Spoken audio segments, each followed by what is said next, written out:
Hi, welcome to my channel, Step Into Love. I'm Elizabeth Penix. I'm an attorney, I'm a mother, I'm a stepmother, and I am a coach for people that are considering either joining a blended family, creating a blended family, or maybe you're already in one. So today I really want to focus on this topic of why stepchildren struggle or may reject a step parent. And there's just a lot that goes into it. So let's just dive right in. Why do stepchildren reject step parents as the norm? Not all do, but as the norm. Why is this happening? First of all, it's really important to understand that there might be a loyalty conflict. This isn't about the step parent at all. It's about the child. It might be about their other parent. Maybe their other parents are telling them that they don't get to love their step parent. So as lovable as you might be, and as much as you've done to try to help build that relationship with them, maybe you're just meeting them, the presumption might be to keep in the back of your mind that you will ultimately experience a little bit of rejection. So the loyalty conflict is real. It's not about you. Keep that in mind. It's not about you. It's about their loyalty. And maybe they feel like if we can't love both of them. I love her, but I also love my mother, and I love my mother more because she's my mother. And then society tells us how to feel. So that loyalty conflict is very real. And I just want you to be aware of that because it's not about you. The other thing that they might be struggling with is grief over a family change, because this is a big change when they have another parent, because parents are the end all be all in children's lives. Not only do children depend on them, but children love them unconditionally, probably more than parents love children. I know that's controversial to say, but children need their parents more than their parents need them. So like there is just an imbalance of power there. So when they're feeling like they've lost one of their parents, perhaps maybe they recently went through a divorce, maybe the divorce isn't even recent, but they got used to a life with mostly one parent, or maybe two separate households with one parent in each household. So when you're stepping in as a potential step parent, they might feel like, oh, this is changing the whole dynamic. And now I don't get my alone time with my dad, or I don't get my alone time with my mom, because now there's this step parent happening and it becomes a competition. And maybe they're still feeling grief, because studies have shown that children take on average 7 years to get over the fact that their parents split. And they wish and they dream and they hope that their parents will get back together, even if the circumstances were terrible. So that's an average of 7 years. So be very patient with them, patient with yourself, and understand, again, it's not you, it's the situation. And try to have as much empathy for them, especially depending on their age. And this is where you're going to have to dig deep, because that rejection is not easy, especially for professional women that do everything successfully, or mostly everything successfully, and they walk into a room and immediately get rejected by these little people. So, or maybe they're teenagers, but hang in there. It takes time physiologically for these children to shift, and that's going to require patience on your part. So that's one reality that's just really in your face right away. And even if they love you at first, there's like this whole honeymoon period, but when reality sets in that now you're in their life as a parent, you're going to experience some of this most likely. So be ready for that. One of the hardest things about being a step parent is having so much love for these children, or your partners, relatives, whomever they might be, and loving them and them not loving you back. And this ties in really with the first comments I was making about that is going to require patience, because maybe you're not wanted there. These children are like resisting that. Like, this is not the comfortable person that I was used to. This isn't my mom. Why are you with my dad? What are you doing? Why are you in this room? Why are you in this house? Why are all your things here?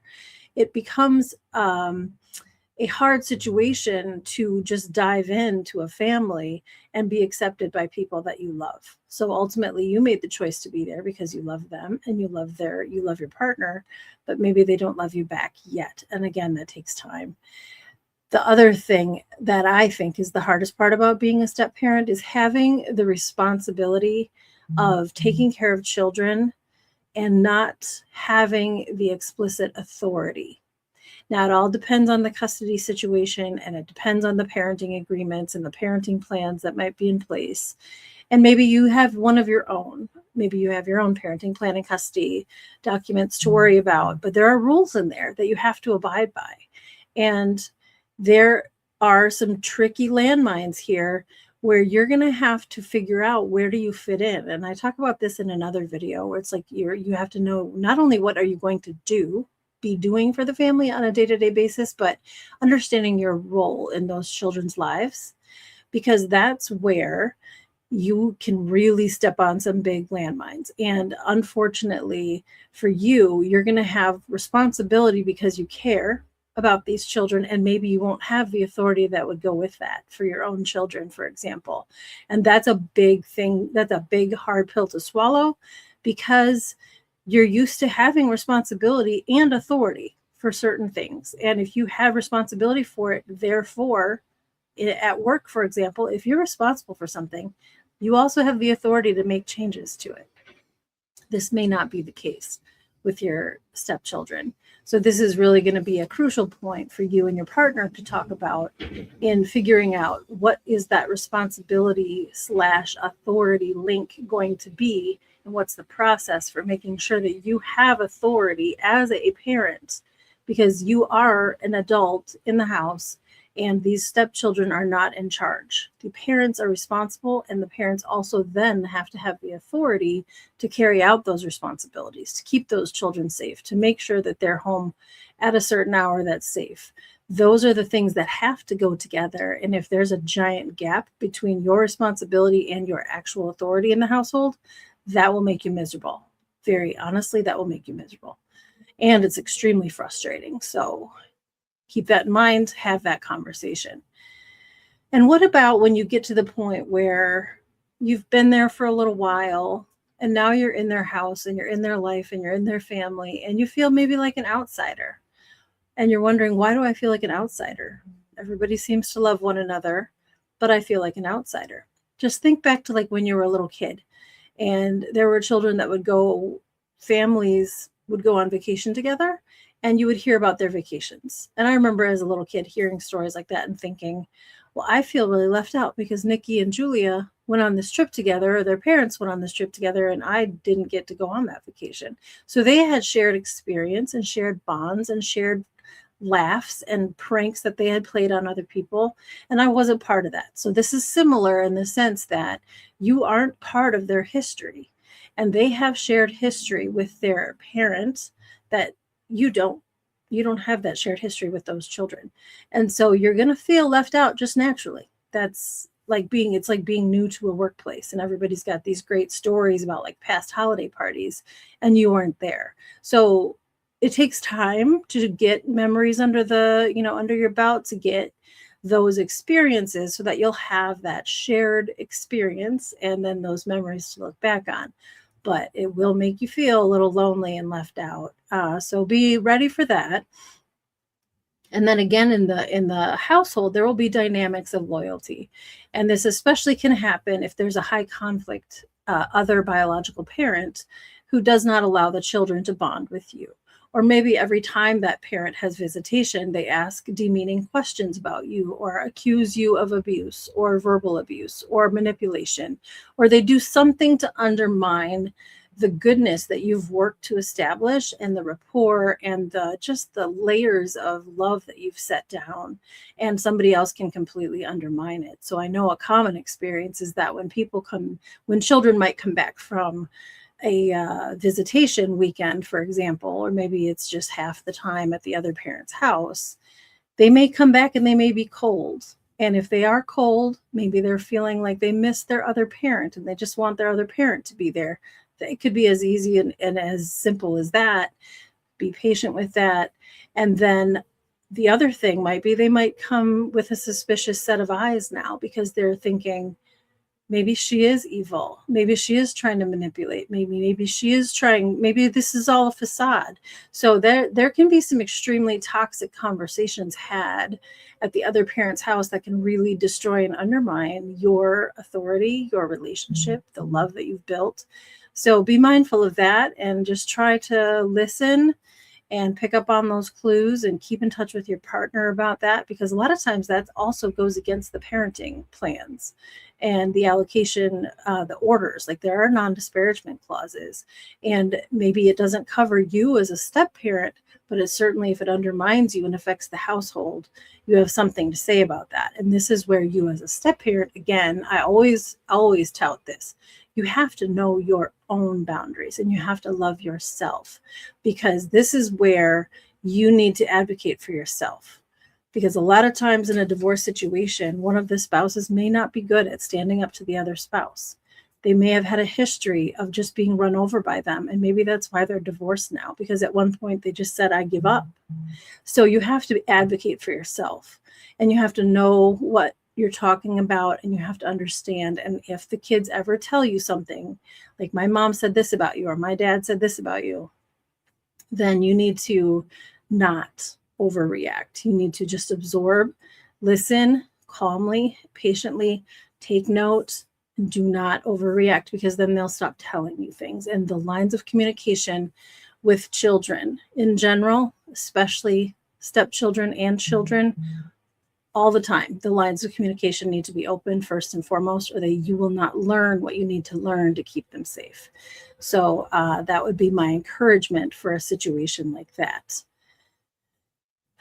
When more time goes on, you may feel silently like you're just really struggling. Maybe you've gotten some years under your in the memory books, and now you're just silently struggling with step parenting. And you might wonder why. Well, look around. Do you have friends that are step parents? Do you have a community of people that understands step parents? Are you in a community that accepts step parents as legitimate parent figures? Some communities, depending on whether it's like religious based or maybe it's cultural based, step parents are definitely not accepted or acceptable. And so there's a real social isolation that comes with that if you're not supported by your community. I was very fortunate in my community to be surrounded by people that absolutely just leapt up to help. They were like, whatever we can do for you and your children, your stepchildren, let us know. And even though it was an Irish Catholic neighborhood, it was still just beautifully supportive. So I was very, very pleased with that. And that's a necessary piece of your life, is this community. The other moms, the other dads who will say, you know what, I'll pick them up. I know you have this responsibility. Let me help. Because if you have the validity and the respect of your community, that helps a lot, because it shores you up in your role, shores you up as a person, and it allows you to live your life more normally.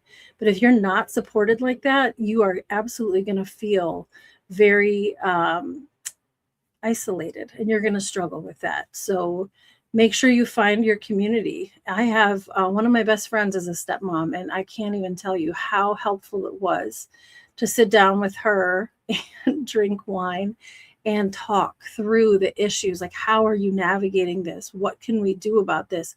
And someone who really just I could trust to hear my deepest, darkest fears and my struggles, and then I could hear her. And so it's really important to have a community, even if that's just one friend that you can go to. I would highly recommend you seek out some kind of support like that. I already talked about the emotional isolation from your partner and from your kids. I touched on it, but what I want to dig into a little bit more is, how does that work and why does that happen? Because when you're with your partner, they probably don't want to talk about their ex. Maybe they don't want to hear that she or he said to the kids that stepmom is a piece of work or whatever it might have been.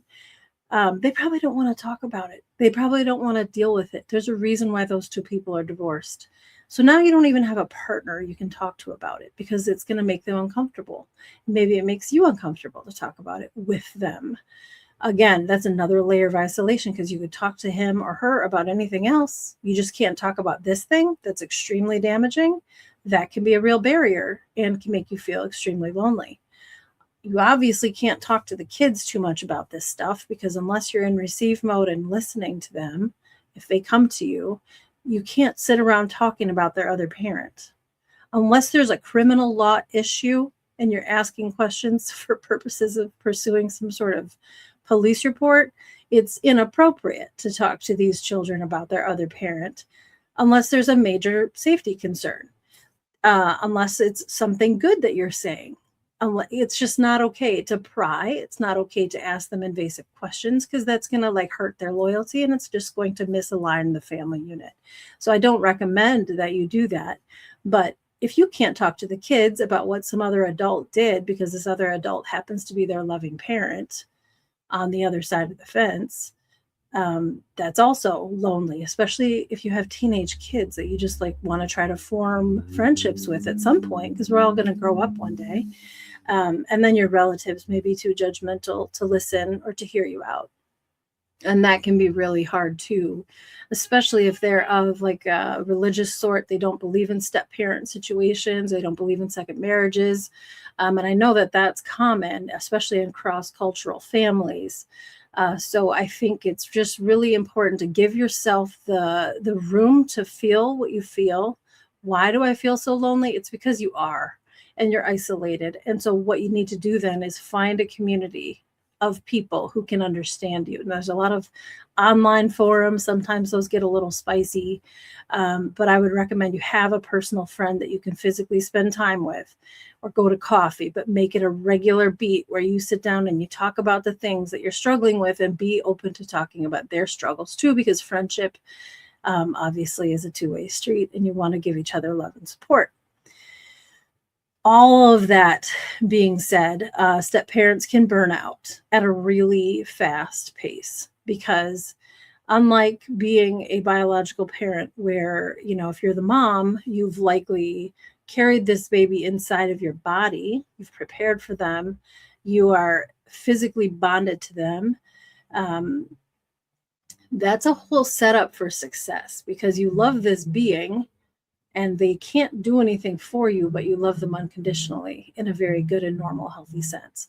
So I think that when step parents come into a situation, they can burn out really fast because they put all this emotional effort in and they might buy gifts, they might sit down and spend quality time, and then it may be rejected, or even if it's not rejected and even if it's well received, they're not going to thank you for it because they already have a mom. And especially if it's a high conflict parent on the other side, they may be feeling like they would betray their parent to tell you thank you. So you're not going to get the validation feedback. You're not going to get that positive feedback loop at the same rate you would from maybe your own kids or a niece or a nephew or something, because the expectation is that you're going to be a parent, but you don't get the thanks.